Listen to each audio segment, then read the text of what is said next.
開學日咧就嚟到啦，相信大家咧都會好想過一個 productive 嘅新學年。無論你係咪學生都好呢，我相信咧你都會好想咧活得好精神啊，好健康。咁所以呢，今日我就想分享5個我哋好值得建立嘅健康好習慣。第一樣嘢呢，就係建立良好嘅睡眠習慣。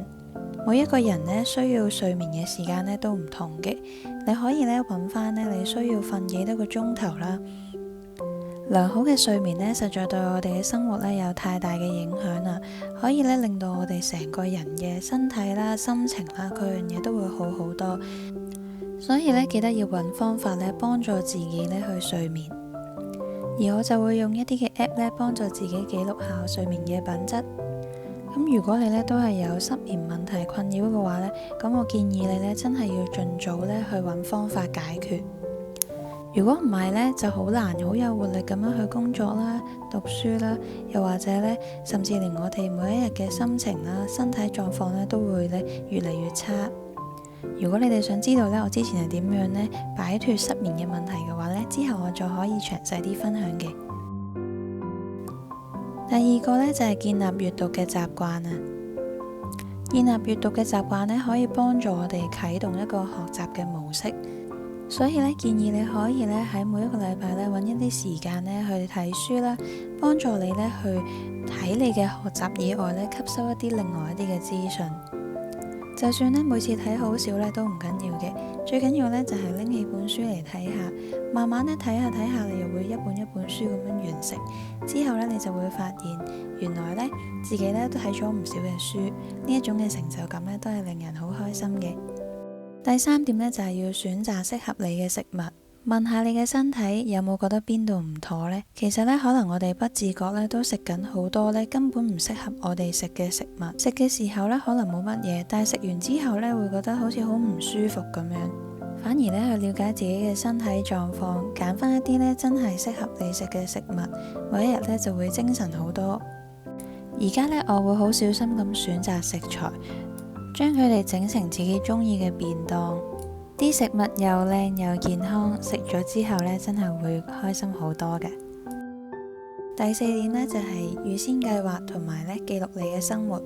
我唔係一個善於計劃嘅人嚟嘅，但係呢，我都發現如果我能夠及早咁樣去計劃一日嘅生活嘅話呢，我會更加了解自己嘅狀態，同埋我嗰日應該完成啲乜嘢嘅事情，反而呢，令我覺得冇咁大壓力。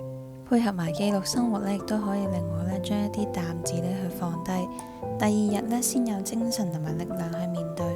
我之前呢都一路呢揾唔到適合嘅方法呢去 plan 我嘅日子，所以呢我就設計多咗一款嘅手帳 template。呢一款嘅 template 最大嘅特點呢，就係用好短嘅時間呢就可以完成，好適合一啲呢好忙碌嘅人。佢係結合咗 planner 同埋 journal 嘅概念。每日呢寫低呢你嘅 focus 同埋你嘅 to do list 擺翻喺 agenda 裏邊。如果有一啲嘢要 brainstorm 或者要記低嘅話呢，都可以用隔離嘅 thought 呢一版字呢寫低。完結一日嘅時候呢，就可以 weight 翻呢一日呢你俾自己幾多粒星。同時呢，喺一日入邊呢揾翻啲值得感恩嘅事情記錄低落嚟，並且呢同明天嘅自己呢講一啲嘅說話。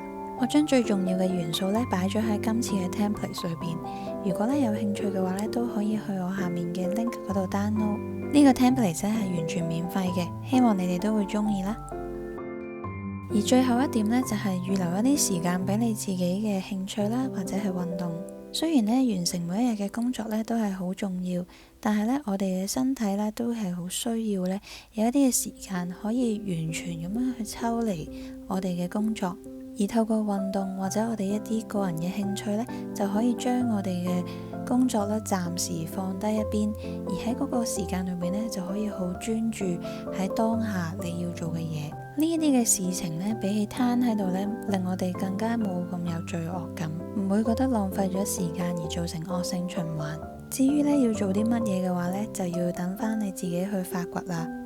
要記得呢，工作同埋學業呢都唔係我哋生活嘅全部，仲有好多嘅部分呢，我哋係可以兼顧嘅。唔好唔記得同你嘅家人同埋朋友見面，話俾佢哋知呢，你好在乎佢哋。我哋可以一齊建立呢5個習慣，希望你嘅生活呢都可以更加有動力啦。如果中意呢條片嘅話呢，可以 share 俾朋友，同埋 like 我呢一條片。記得呢 subscribe 我呢個 channel，同埋 follow 我嘅IG。咁我哋下次再見啦，拜拜。